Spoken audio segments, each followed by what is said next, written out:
जय हिंद, वंदे मातरम। प्यारे साथियों, आ चुके हैं एक और ज़बरदस्त नई वीडियो के साथ। ये है राजस्थान में उत्तर मैट्रिक छात्रवृत्ति योजना 2025। जी हाँ, छात्रवृत्ति का जो फॉर्म था वो सब लास्ट डेट तो निकल गई थी बिल्कुल, लेकिन अब इसकी लास्ट डेट को और भी बढ़ा दिया है। जी हाँ, अब आपको फिर से राहत मिल चुकी है। कोई भी विद्यार्थी, कोई भी स्टूडेंट अगर छात्रवृत्ति के फॉर्म भरना चाहता है तो अभी भी उसके पास मौका है। लास्ट डेट को बढ़ा दिया गया है, वो आवेदन कर सकते हैं। सब कौन कौन सी छात्रवृत्ति के फॉर्म की लास्ट डेट बढ़ी है? सभी की बढ़ चुकी है भाई, ठीक है, सभी की बढ़ चुकी है। कोई ITI कर रहा हो, कोई नर्सिंग कर रहा हो, कोई BA BSc BCom कर रहा हो, MA MSc MCom कर रहा हो, BSTC कर रहा हो, B.Ed कर रहा हो, तमाम LLB डिग्री कर रहा हो, कोई भी हो, उनकी सभी की छात्रवृत्ति की जो डेट है वो बढ़ चुकी है।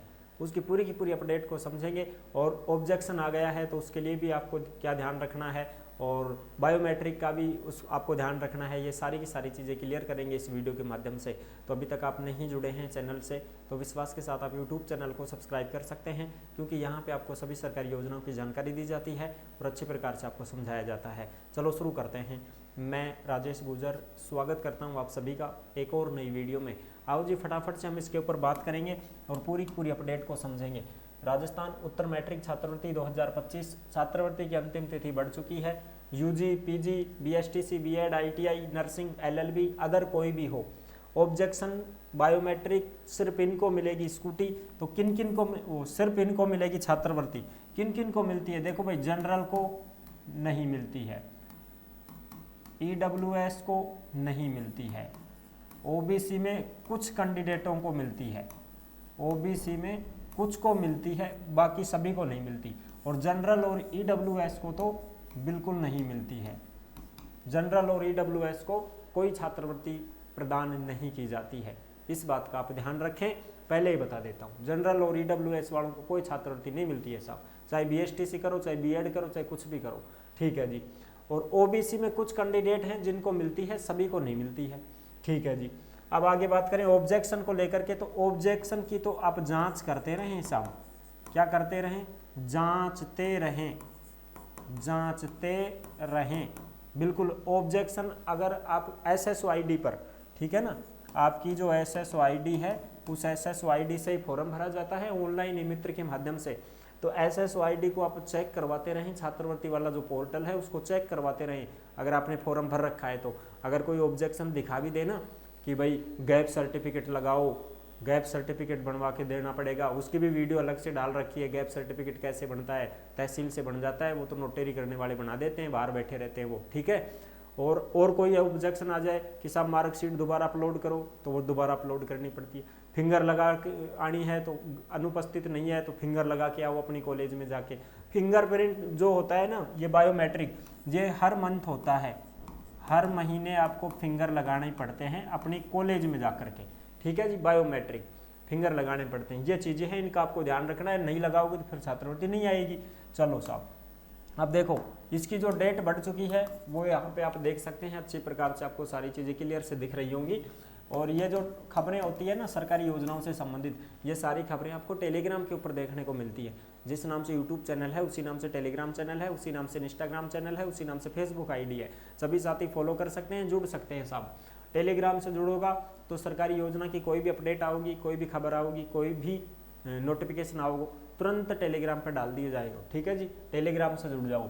छात्रवृत्ति योजनाओं के आवेदन की अंतिम तिथि बढ़ा दी गई है साहब। कितनी कर दी है साहब? सामाजिक न्याय एवं अधिकारिता विभाग ने स्टूडेंट्स की मांग के आधार पर विभिन्न छात्रवृत्ति योजनाओं की अंतिम तिथि बढ़ा दी है। अब इसकी जो अंतिम तिथि है शैक्षणिक सत्र 2024-25 में प्रदेश के मूल निवासियों के लिए, यानी कि वो राजस्थान के ही निवासी होने चाहिए भाई, उन्हीं को छात्रवृत्ति मिलती है। छात्रवृत्ति योजनाओं में शिक्षण संस्थाओं के पाठ्यक्रमों में प्रवेशित अध्ययनरत कक्षा 11-12 के अतिरिक्त, यानी 11वीं 12वीं ने छोड़ के और जो अन्य है ना उनके लिए, कोई भी जैसे मान लो शिक्षण संस्थाओं की छात्रवृत्ति पोर्टल पर पंजीयन, नवीनीकरण, कोर्स मैपिंग, मान्यता, पाठ्यक्रम, फीस स्ट्रक्चर आदि को अपडेट करने के लिए अंतिम तिथि 21 अप्रैल निर्धारित की है। ये तो है उनके लिए, बिना जो गैर कॉलेज वाले हैं, जैसे भाई कोई ITI FITI से संबंध अलग है ना, जो और अलग, उनके लिए है। बाकी साथ ही उत्तर मैट्रिक छात्रवृत्ति के लिए जो विद्यार्थी हैं वो ऑनलाइन आवेदन भरने के लिए अंतिम तिथि पोर्टल बंद की थी, उसको बढ़ाकर 30 अप्रैल कर दी है साहब। कितनी कर दी है? 30 अप्रैल तक ITI कर रहा हो, कॉलेजा में हो, UG, PG, BSTC, B.Ed, LLB, nursing, कुछ भी आप कर रहे हो तो 30 अप्रैल तक आप छात्रवृत्ति के आवेदन कर सकते हैं साहब।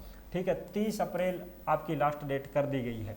चलो साहब अब नोटिस दिखा देते हैं आपको, जो नोटिस आया है छात्रवृत्ति का, और किस किस को मिलती है छात्रवृत्ति वो भी आपको बता देंगे। एक बार नोटिस तो देखा, ये रहा, इस नोटिस को आप यहाँ पे देख सकते हैं। ये नोटिस जारी हुआ है, छात्रवृत्ति से संबंधित है ये। देखो, राजस्थान सरकार सामाजिक न्याय एवं अधिकारिता विभाग, ठीक है जी, बिल्कुल। अब इसमें देखो, ये जो है तुम्हारी छात्रवृत्ति, जैसे राजस्थान राज्य के मूल निवासियों के लिए ये विभिन्न छात्रवृत्ति योजनाएं हैं, जिसमें SC, ST, OBC के कुछ कैंडिडेट इसमें फॉर्म भर सकते हैं। ठीक है, अन्य पिछड़ा वर्ग OBC, आर्थिक पिछड़ा वर्ग MBC के सभी भर सकते हैं, उनको मिलती है।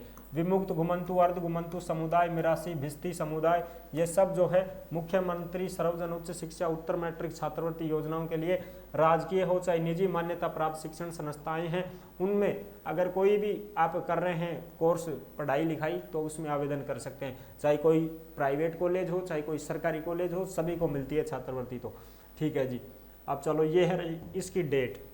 उत्तर मैट्रिक छात्रवृत्ति हेतु विद्यार्थियों के द्वारा पेपरलेस ऑनलाइन आवेदन पत्र पंजीकरण, ऑनलाइन आवेदन पत्र भरने हेतु अंतिम तिथि, पोर्टल बंद करने की तिथि 30 अप्रैल 2025 कर दी गई है साहब। 30 अप्रैल तक आप इसमें आवेदन कर सकते हैं, छात्रवृत्ति को फॉर्म लगा दो भाई 30 अप्रैल तक। पहले कितनी डेट थी साहब? पहले तो 31 मार्च, और अब कर दिया 31 मार्च की जगह 30 अप्रैल। पहले कितनी थी? पहले थी 31 मार्च, और अब कितनी कर दी साहब? अब कर दी है 30 अप्रैल। 30 अप्रैल तक आप फॉर्म लगा सकते हैं 2025 में। चलो साहब अब देखते हैं इसमें डॉक्यूमेंट्स क्या क्या लगते हैं। तो डॉक्यूमेंट्स तो भाई तुम्हारी जो भी 10वीं 12वीं मार्कशीट है, फोटो हैं, ठीक है, मूल जाति हो गए, और बैंक की पासबुक हो गई, और तुम्हारी जो फीस की रसीद होती हैं वो हो गई। ये सारी डॉक्यूमेंट्स आपको बनवाने पड़ते हैं, लगाने पड़ते हैं, ठीक है जी।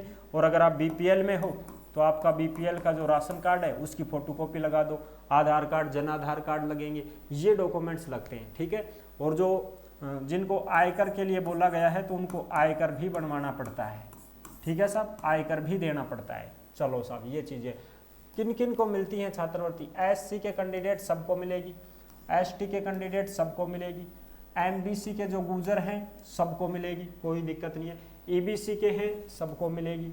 OBC में किस किस को मिलेगी? तो OBC में उनको मिलेगी, देखो जो OBC के कैंडिडेट हैं वो ये हैं, जैसे कोई BPL में है OBC में उनको मिलेगी, BPL वाले, BPL के पुत्र पुत्री हैं उनको मिलेगी। अंत्योदय कार्ड धारक हैं उनके कोई पुत्र पुत्री हैं उनको मिलेगी। कोई स्टेट BPL के कार्ड धारक की पुत्री पुत्र हैं उनको मिलेगी। कोई अनाथ बालक बालिका हैं उनको मिलेगी। कोई विधवा महिला है और वो खुद पढ़ाई कर रही है तो उसको भी मिल जाएगी, या कोई विधवा महिला की कोई बेटा बेटी पढ़ाई कर रहे हैं उनको भी मिल जाएगी। तलाकशुदा कोई महिला खुद है और वो पढ़ाई कर रही है तो उसको मिलेगी, या फिर तलाकशुदा महिला के कोई बेटा बेटी है जो पढ़ाई कर रहे हैं उनको भी मिल जाएगी। विशेष योग्यजन अगर खुद हैं, खुद कोई लड़की OBC में है और कोई लड़का लड़की दिव्यांग हैं, विकलांग हैं, तो उनको भी मिलेगी। अगर कोई दिव्यांग जन है, उनका बेटा बेटी है, जैसे भाई किसी के मम्मी पापा कोई विकलांग हैं तो OBC में हो चाहे कोई सी भी कैटेगरी हो OBC में, तो उनको यहाँ पे छात्रवृत्ति दे दी जाती है। और जनरल EWS को किसी भी हालत में नहीं मिलती है।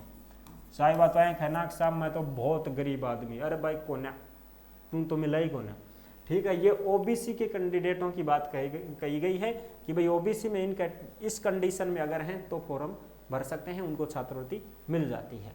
ये चीज़ें हैं साहब। आई होप आप अच्छे प्रकार से समझ गए होंगे। कोई DNT है उनको भी मिल जाती है। तो अगर वीडियो पसंद आई है तो वीडियो को लाइक जरूर कर देना। चैनल पर पहली बार आए हैं तो विश्वास के साथ आप यूट्यूब चैनल को सब्सक्राइब कर सकते हैं, क्योंकि यहाँ पे आपको सभी सरकारी योजनाओं की जानकारी दी जाती है और अच्छी प्रकार से आपको समझाया जाता है। फिर मिलते हैं नेक्स्ट वीडियो में, तब तक के लिए सभी प्यारे साथियों को जय हिंद, जय भारत।